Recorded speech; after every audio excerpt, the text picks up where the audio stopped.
day, everyone, and welcome to Obidient Family TV. The program is Hope Alive. Yes, there is hope, and a new Nigeria is possible. Now, good morning, afternoon, and evening, depending on our time zone. Today, we have come out again to have discussions on what is actually happening in Nigeria. As the credible opposition that we are, officially opposition that we are bringing things that will either spur the government or Chief Bola Tinubu from doing to do the needful in Nigeria, as is already seated there. So at this hour, we want to start with the happenings as Tinubu finally heeded to P2B's advice, and the advice is to stop the overseas traveling. As we can see in a communique that came out from the Secretary to the Government of the Federation, we see that the presidential directive has been sent out to suspending public-funded foreign trips by all government officials, being the ministries, the departments, the agencies, and even ministers. However, whether that applies to Chief Bola Tinubu himself, we are yet to hear, and that is one of the things we are bringing at this hour. Then we also have the story of the CJN, which is the Chief Justice of the Federation, who is now to earn 64 million annually, plus other incentives. We are going to break it down and bring it to you. And then we have the VP, Shetima, saying that these troubles we are going through is emphasizing that it's not really nothing, as other countries have gone through that. Should that be coming out from somebody who happens to be the number 2 citizen of this country, notwithstanding the harsh economic realities in Nigeria? And finally, we know that Judicial has already fired back at the NLC's action that he calls an action of rascality. All these and more we will discuss at this very hour, and I have Divine in the studio to do the needful. Warm welcome and thank you for joining us on this episode. Let's have this discussion. Yes, let's hit straight into the discussion. Please like and share this hour so that other people, don't forget, just hit the button so that other obedient and well-meaning Nigerians will know that the Obidient Family TV is live. So let's get straight to the point of these very foreign trips. 3 months. Should it be 3 months, or should it at least have gone to like 6 months, so that we know that the things are put in perspective? Because 3 months means, oh, the one they have gone for now has actually dealt with the major issues that they want to deal with now, and then in the next 3 months is talking about maybe they will generate the travels all over again. Well, it's just interesting to see. I genuinely think these 3 months was a test run, but this was probably them test running this to say, you know what, let's just see how it works, or maybe how much money we are able to save from this, or even expecting if there's going to be some form of rebuttal from the ministries, departments, and agencies that are going to be hit with this travel ban. And so I expect it to be extended beyond 3 months, but I mean, it is a good start.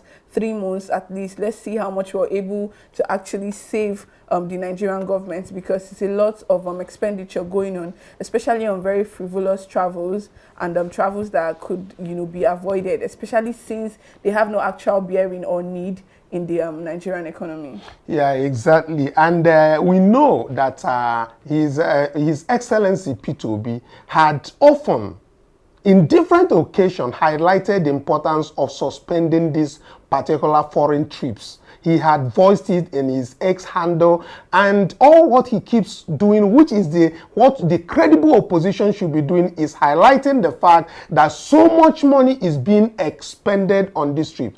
But then Tinubu now just chose the people that is in his cabinet, the ministers and so on. What about him? Because we know often he is the one who does most of those travels, and of course a lot of extra codes are being given to the people who go with him. So I think that should also apply to him, so that they say if you want to show example, use yourself to give this very example, so that others will follow that very example that you have given. Well, we saw his media advisor earlier, sometime last week, that's Ajuri Ngilali, come out to say that, you know, they had limited the amount of delegates that would travel with him, right? And so I cannot actually deny that there might be official visits or actual official needs for him to travel. And so maybe that's why this particular travel ban does not apply to him. But let's hope that they implement the travel ban, or rather the level of delegates that could travel with them. And so if he reduces the amount of delegates that could travel with him, and then it's going to really help cut the cost of governance. So it doesn't necessarily have to be him that is not going, to be honest, because we understand that, you know, international relations and diplomatic relations can have you traveling out for specific meetings, right? But at the same time, whatever you are doing or whatever travel you're making, it should be with the intention to cut every unnecessary expenditure from, you know, the budget. And so that is just what it is. And it's a right decision at this very time. So we can applaud them for taking up that very heat from His Excellency P2B. So for those of you who often think that what we bring out is just to hit down on Chief Bola Tinubu and his cabinet, is not really. We push them to do the needful. We bring out what they have left undone, and we position it, and that is the way democracy should work. So please, we applaud them for, you know, for this, and we expect that several of the things that we have been saying over the weeks and months should be heeded to. Okay, let's while we get away from this, let's quickly jump into what this Bayo Onanuga, his head, has said, because they are always speaking on P2B, because we are still on that very topic. So Bayo Onanuga tweeted something, and I think that's that man, without mentioning P2B in any of his tweets, probably he doesn't sell his market without mentioning the name P2B, because in each of his tweets, he must want to bring in P2B. So like in this very tweet that he did, he said P2B and his hood of naysayers should read this report about the Nigerian economy. It is not all gloom and doom as they make their followers to believe. There are many bright spots as reported by the independent media and policy initiative in this policy document titled In Defense of the Nigerian Economy.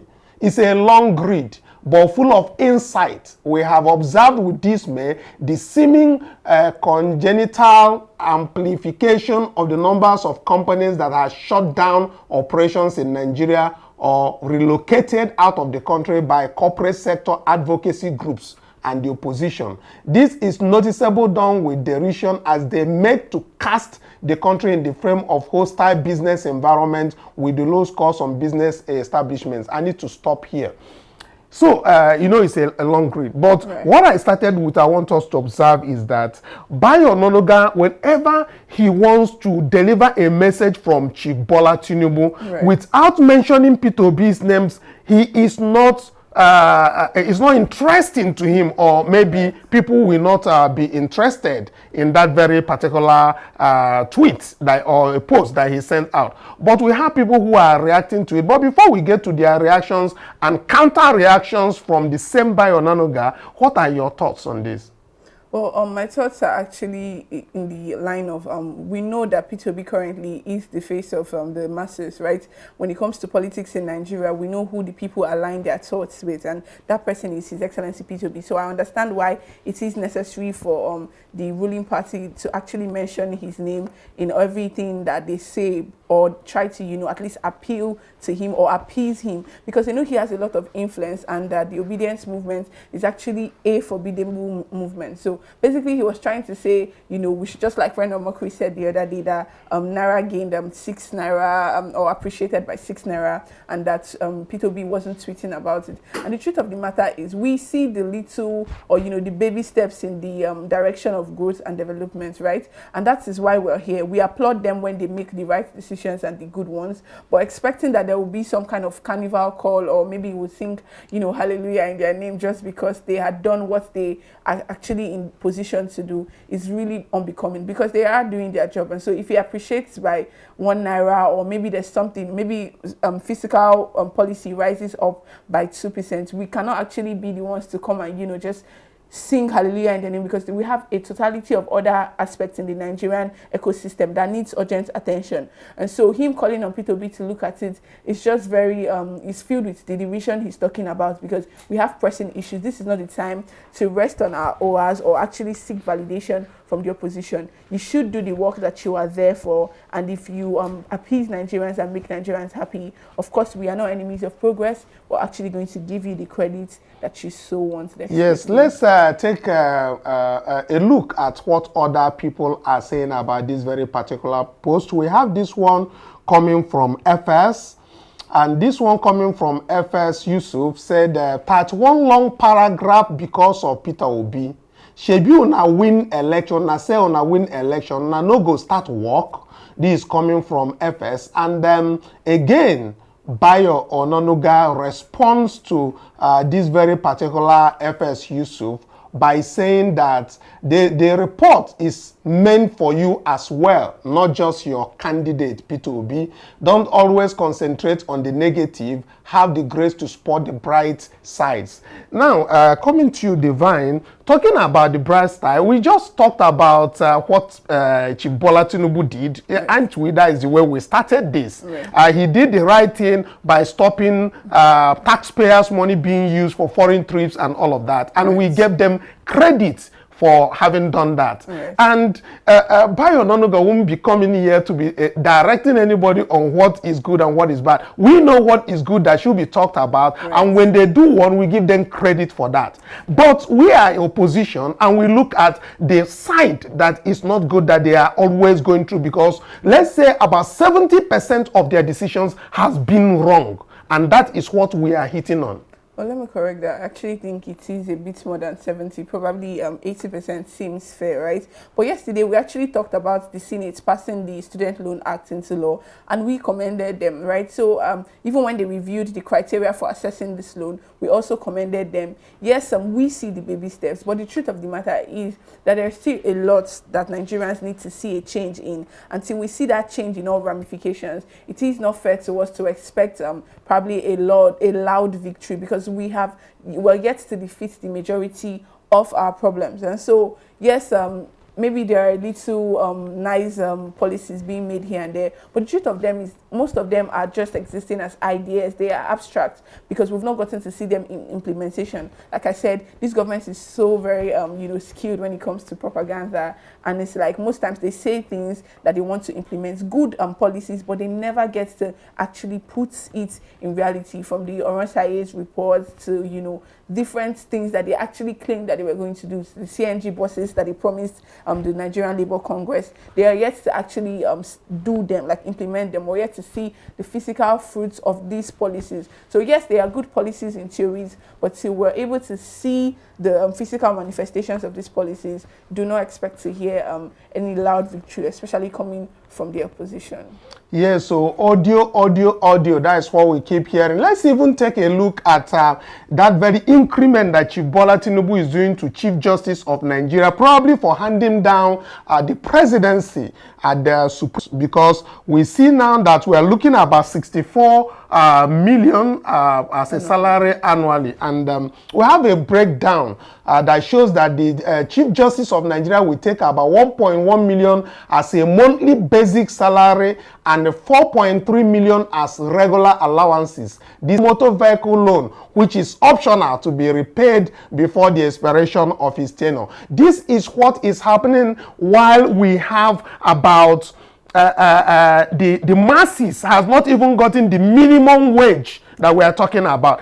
Should we start from the people who are the high top, or should we be talking about the people who are that are already influential, the people who are already amassing wealth, that they are always, is this same man, this CGN that still is the president of the Nigerian Judicial Council, of the judiciary, that their budget caused riot in the National Assembly. This very suspension of Ningi, that is one of the parastatals or ministries that tier of government that their budget was not open for scrutiny. They also have a leave allowance of 6.7 million per annum, and extra code of $2,000 per night during foreign trips. So this foreign trip ban, I don't know if it is also included on the judiciary, because this man, when he goes outside of Nigeria, he's expected to earn $2,000 per night. Guys, you know what $2,000 is per night. So if he spends 10 days there, we know how much Nigeria is spending on them. Also, justices of this Supreme Court are to earn about 61.4 million annually and 9.9 million annual basic salary. The breakdown, if we go on and on, it will just keep you a mess. But we'll get back to that to explain to you that only vehicle allowance is on 7.4 million, personal assistance 2.4 million, hardship allowance 4.9 million. We're talking about hardship allowance. Which Nigerian is earning hardship allowance? And we are in hardship. So, come back to you. How should we be starting from the basic top instead of starting from the ones that they created committees for to deliberate whether they are to be paid 50,000 naira for 1 month? Or to be paid 100,000 naira for 1 month? Should we start from the bottom, or we should start from up for people who are already there? Well, the point I just have to raise with this increment is just that there are people like Senator Ndume said that in this our country it is a sad reality, but some animals are actually more equal than the others, because we can see what is going on while the masses are still trying to know what their fate is going to be as regards the minimum wage. We have people who are earning millions of taxpayers' money just for sitting and presiding over a judicial council that mostly does not actually do what Nigerians want, especially or even uphold the rule of law, right? And it just goes to show why there will be a lot of lobbying when it has to do with you know, these positions. Because I mean, after seeing all these interesting benefits that comes with being a chief justice, of course anybody would do anything, lobby within any position just to be able to sit there. And when they sit there, they don't even do what they are meant to do. And it's just very sad to see, because we're talking millions and millions of taxpayers' money. And I remember when His Excellency P2B actually mentioned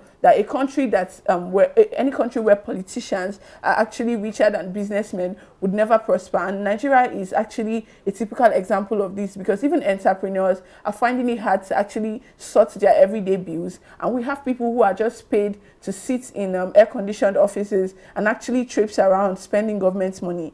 And of course, that is why there's a lot of political corruption and a lot of lobbying that comes to get into this seat. Because if someone knows that you stand a chance of gaining all these benefits just by working for the government, now nobody actually holds you accountable whether or not you do what you're paid to do. But as long as you're sitting in that office, you are entitled to these humongous and numerous benefits. Of course, everybody will do whatever it is within their power, including twisting the law to people's, you know, detriment and to certain people's favor, just so they can sit on this seat.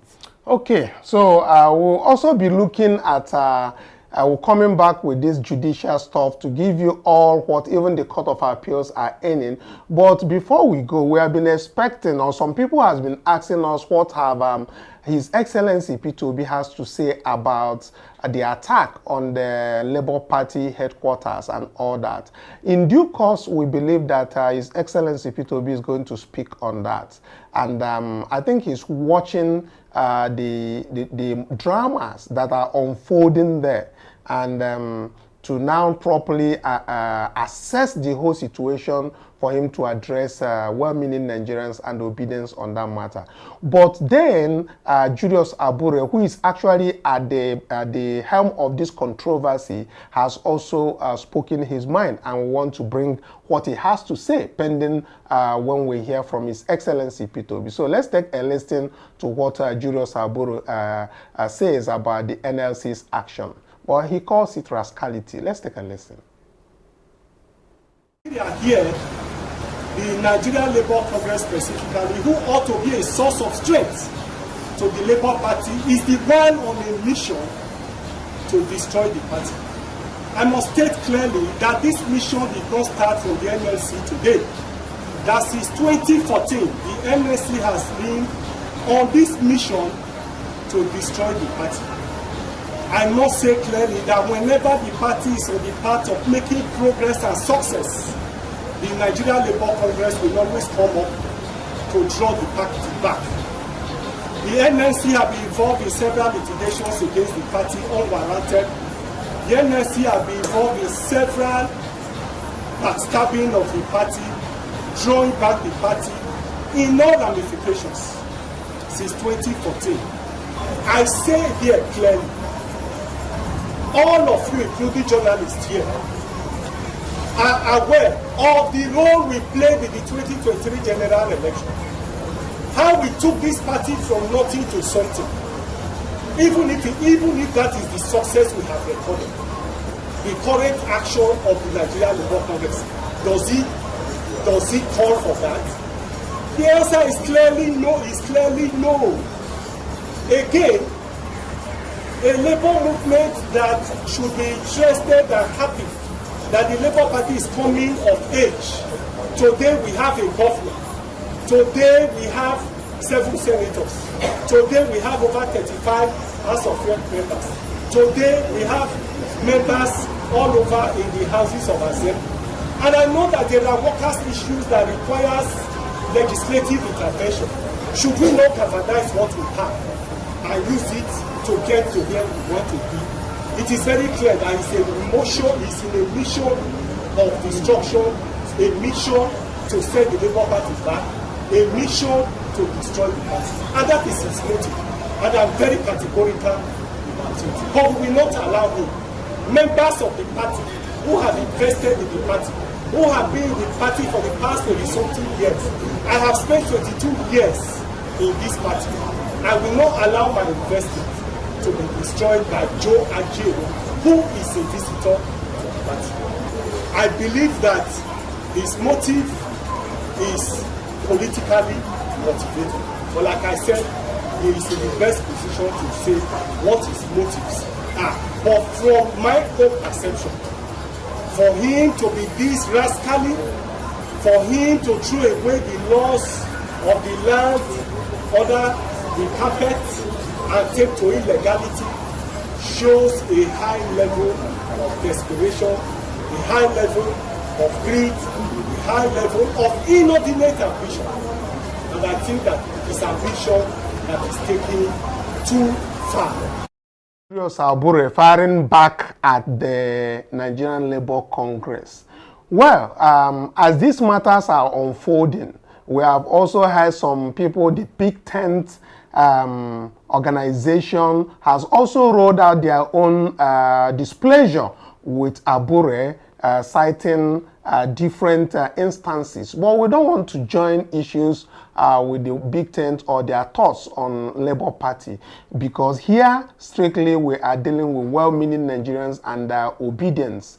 Whatever the Labour Party intends to do to clear all these allegations and all of this is entirely up to them. We, the obedience, are committed to following the ideology of His Excellency Peter Obi and working very well as an opposition to going forward towards 2027, and that is what we intend to achieve, and that is what our heart and our mind is geared towards. So while we watch Labour Party for their reactions in all of this, we'll keep everybody posted on it.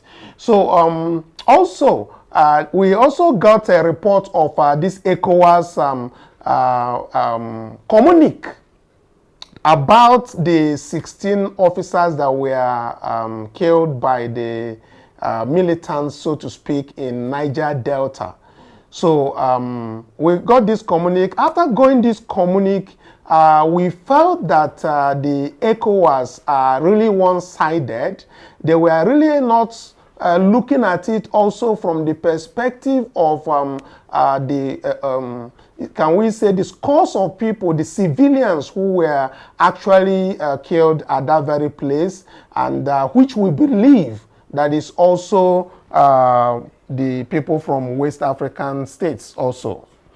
They didn't talk about them. They were just basically talking about the slain soldiers, which we understood is a very bad thing to have happened, which of course every Nigerian has commented on. But there is another part of this story that is not being told, because the people at that area are saying that the people who had died in this particular misfire in that community are over 50. Probably 100 people died, and they are not coming out with them, and nobody seems to be sympathizing with those families. And we understand that that community has actually evacuated like nobody's, more of a ghost town as what we get.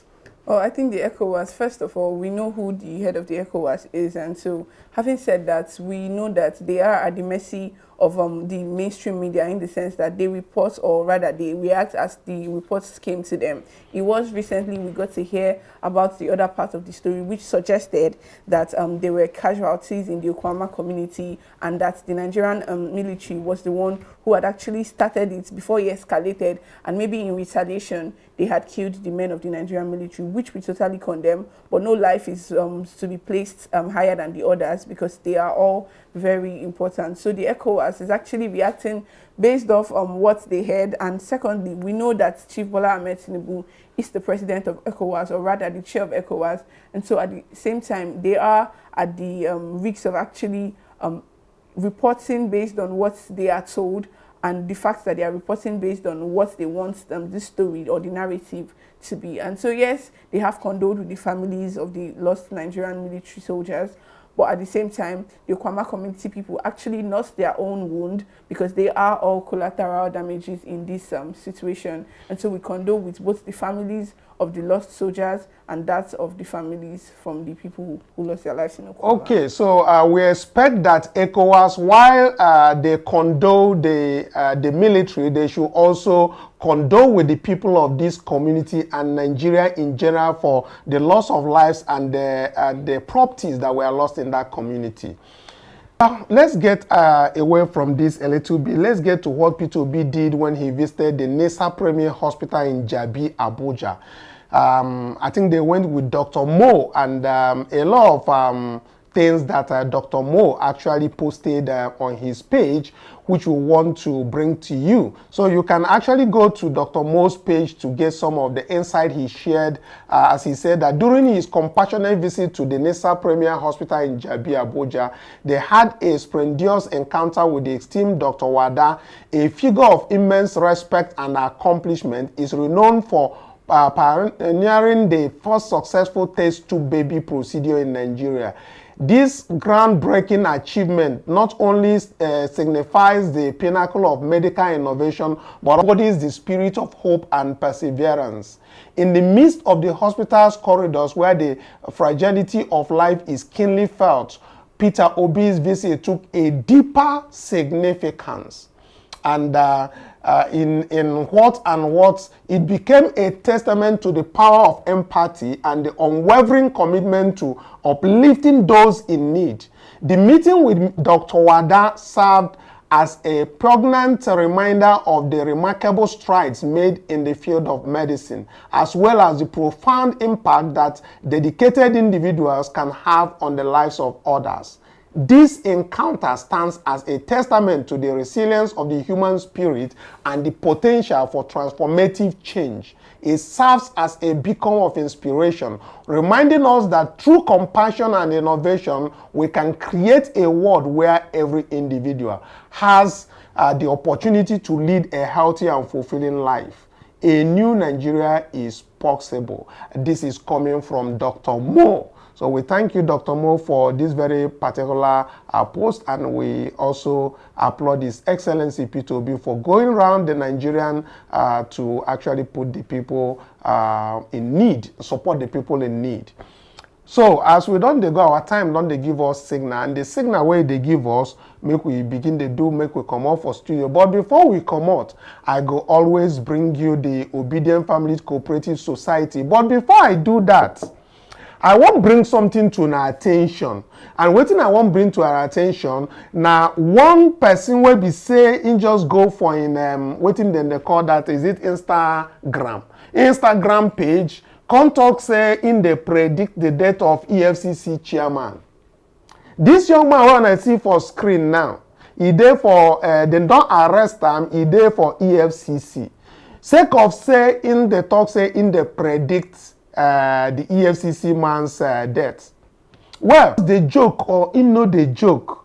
I say make I bring a man, I remind some of us say make we know they talk anyhow for something where we say we no even mean. So some people for funny then talk some more. This one don't carry wahala as EFCC arrest man for online comments predicting agency boss death. This one is some of the report where they come out where we see.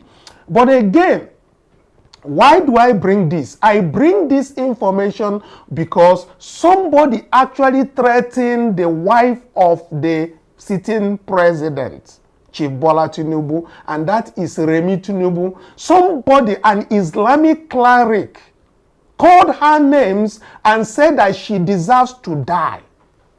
I don't know what will be worthier than that. And I've not heard that that man has been arrested.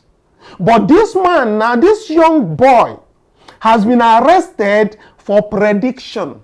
Prediction. So all those people will be pastors when they don't predict things, talk say, Tinubu go die, Tinubu go do this one, that one go happen to them. And all the things when they predict finish, as all those things no work. Why they no go arrest those people? I be then touch their head, say, na youths of Nigeria then go to deal with. This young man might have misfired his mouth, but he has not done something that is really more than what that Islamic clerk did, which is a direct hit that Remi Tinubu deserves to die. Why would such a thing happen? This man has not been arrested. I've not seen him in jail. I've not seen him being prosecuted. But this young man here is in EFCC custody, about to be prosecuted for a prophecy. Whether he's a prophet, we don't even know. But I just want to tell our people two folds. One, the younger ones, please, refrain from certain things that you cannot be able to back up from, and what really don't make any sense, please just stay away from that. Then for you, the authorities that are arresting the young men, look at the people who are actually causing a whole lot of damage, like that very Islamic clerk. Let me hold it there while I address our well-meaning Nigerians and Obidient in the community, which is the Obidient Cooperative Society Community Group. Please, I feel you, and I see all the comments and the questions that is coming out from the community, and I assure you that by Saturday we are going to address most of these very issues in our meeting by 9 p.m. By tomorrow we'll be dropping the Zoom link for that very meeting. And if you are watching us right now, please do join us on this very Obidient Family Cooperative Society. It's a community that is geared towards a credible opposition and redefining our options for 2027. So if you wish to join us, please click on that link. Also copy the link and send to your other platforms, and explain to them that it's meant for two things basically: for being a credible opposition and then surviving till 2027, where we put our options together. We intend to have Obidient Family Cooperative Society in all the local governments in Nigeria. So wherever you are in your local government, try endeavor to register that Obidient Family Cooperative Society. It's a multi-purpose cooperative society, and then we can be able to manage ourselves in different local governments, creating a very strong structure against 2027. A new Nigeria is truly possible. Until in the evening when we come your way again, bye for now.